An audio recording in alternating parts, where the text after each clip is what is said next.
Myself, Dr. Sarita. This video is in continuation to the previous video on an elegy written in a country churchyard by Thomas Gray, which is prescribed for the second year BA English Literature students. We had stopped the previous video with the stanza 13. Let's continue with stanza 14. Full many a gem of purest ray serene, the dark unfathomed caves of ocean bare. Full many a flower is born to blush unseen, and waste its sweetness on the desert air. These may be the most famous lines in the poem. Gray is comparing the humble village people to undiscovered gems in caves at the bottom of the ocean and to undiscovered flowers in the desert. Some village Hampden, that with dauntless breast the little tyrant of his fields withstood. Some mute inglorious Milton here may rest. Some Cromwell guiltless of his country's blood. John Hampden was the Puritan member of the Parliament, frequently criticized and opposed the policies of King Charles I, who was reigning at that time. In particular, he opposed a tax imposed by the king to outfit the British Navy. Because he believed that only Parliament could impose taxes, he refused to pay 20 shillings in ship money in 1635. Many joined him in his opposition. War broke out between those who supported Parliament and those who supported the king. Hampden was killed in the battle in 1643. Gray here is presenting Hampden as a courageous, dauntless hero who stood against the king, referred to as the little tyrant in the poem. Milton, John Milton, born in 1608, died in 1674, the great English poet and scholar. Stanza 16.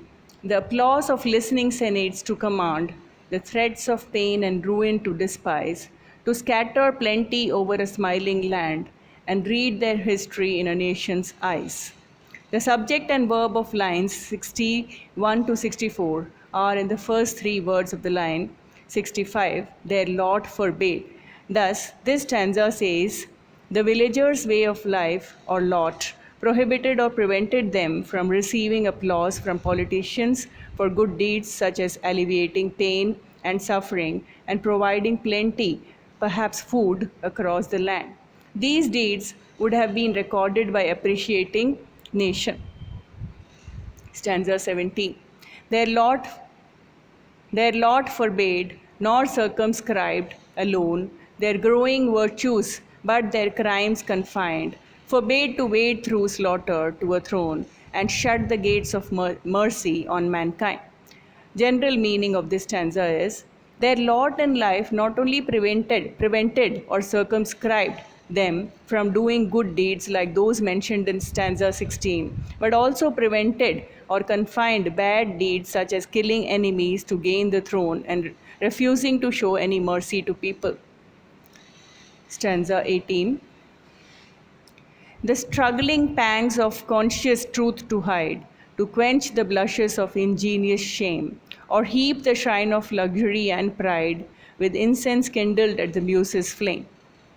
This stanza continues the idea begun in the previous stanza, saying that the villagers' lot in life also prevented them from hiding truth and shame, and from bragging or using pretty or flattering words. Incense kindled at the muse's flame to gain luxuries and feed their pride.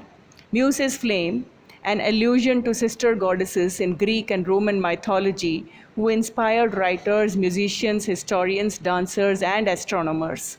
These goddesses were called muses. Stanza 19. Far from the madding crowd's ignoble strife, their sober wishes never learned to stray. Along the cool, sequestered vale of life, they kept the noiseless tenor of their way. Note the villagers plodded on faithfully, never straying from their lot in life as common people. Madding here means maddening or furious or frenzied. Noiseless tenor of their way means quiet way of life. Next stanza. Yet even these bones insult to protect hai. Some frail memorial still erected nigh, with uncouth rhymes and shapeless sculpture decked, implores the passing tribute of a sigh. But even these people have gravestones, frail memorial, although they are engraved with simple and uneducated words or decked with humble sculpture. These gravestones elicit a sigh from the people who see them. Next stanza. Their name, their years, spelt by the unlettered muse, the place of fame and elegy supply, and many a holy text around she strews that teach the rustic moralist to die. Their name and age appear, but there are no lofty tributes. Unlettered muse, uneducated writer or engraver, holy text here means the Bible. She, muse, the goddesses. See the second note for stanza 80. Rustic moralist, pious villager. Stanza 22. For who to dumb forgetfulness a prey, this pleasing anxious being ever resigned, left the warm precincts of the cheerful day, nor cast one longing, lingering look behind? These humble people, though they were doomed to be forgotten, did not die without looking back with regret and perhaps a desire to linger a little longer. Next. On some fond breast the parting soul relies, some pious drops the closing eye requires. Even from the tomb the voice of nature cries, even in our ashes live their wonted fires. The dying person or the parting soul relies on a friend or a fond breast to supply the engraved words, pious drops on a tombstone.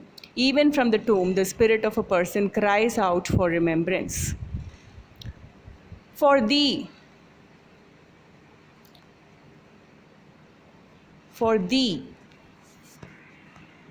who mindful of the unhonored dead, dost in these lines their artless tale relate, if by chance or by lonely contemplation led, some kindred spirit shall inquire thy fate. Gray appears to be referring to himself, mindful that the villagers deserve some sort of memorial. He is telling their story, their artless tale, in this elegy. But what about Gray himself? What if someone asks about his fate? Gray provides the answer in the next stanza. Haply some hoary-headed swain may say, oft have we seen him at the peep of dawn, brushing with hasty steps and dews away to meet the sun upon the upland lawn. Haply means perhaps or by chance, by accident. Hoary-headed swain, grey-haired country fellow, old man who lives in the region. Stanza 26. There at the foot of yonder nodding beech that reads its old fantastic roots so high, his listless length at noontide would he stretch and pour upon the brook that babbles by. Nodding means bending or bowing. Listless length, his tired body, pour upon, look at or watch continuously. Stanza 27. Hard by yon wood, now smiling as in scorn, muttering his wayward fancies he would rove, now drooping, woeful wan, like one forlorn, or crazed with care, or crossed in hopeless love. Wood, now smiling as in scorn, personification comparing the forest to a person. Wayward fancies means unpredictable, unexpected, or unwanted thoughts. Capricious or flighty thoughts. Rove means wander, crazed till crossed, crazed, crossed, alliteration. Next. One morn I missed him on the customed hill, along the heath, and near his favourite tree. Another came, nor yet beside the rill, nor up the lawn, nor at the wood was he.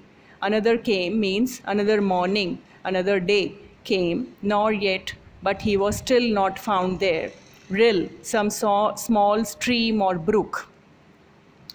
Stanza 29. The next with dirges, due in sad array, slow through the churchway path we saw him borne. Approach and read, for thou canst read the lay graved on the stone beneath yon aged thorn. The next morning, the next year means the next morning.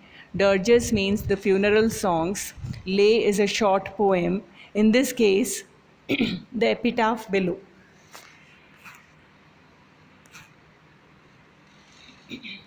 The epitaph. Sorry. Here rests his head upon the lap of earth, a youth to fortune and to fame unknown. Fair science frowned not on his humble birth, and melancholy marked him for her own. Large was his bounty, and his soul sincere. Heaven did a recompense as largely send. He gave to misery all he had, a tear. He gained from heaven, it was all he wished, a friend. No, no father seek his merits to disclose, or draw his frailties from the dead dread abode. There they alike in trembling hope repose, the bosom of his Father and his God.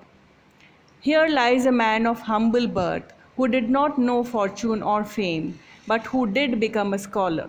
Although he was depressed at times, he had a good life, was sensitive to the needs of others, and followed God's laws.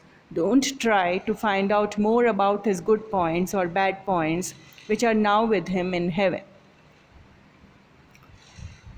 Even the proud and the mighty must one day lie beneath the earth, like the humble men and women now buried in the churchyard. The paths of glory lead but to the grave. And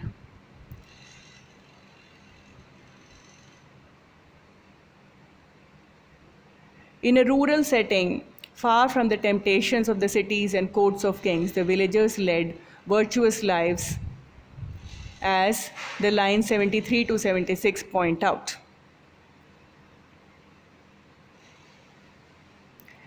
So, scholars regard Elegy, written in a country churchyard, as one of the greatest poems in the English language. It weaves structure, rhyme scheme, imagery, and message into a brilliant tapestry that confers on Gray everlasting fame.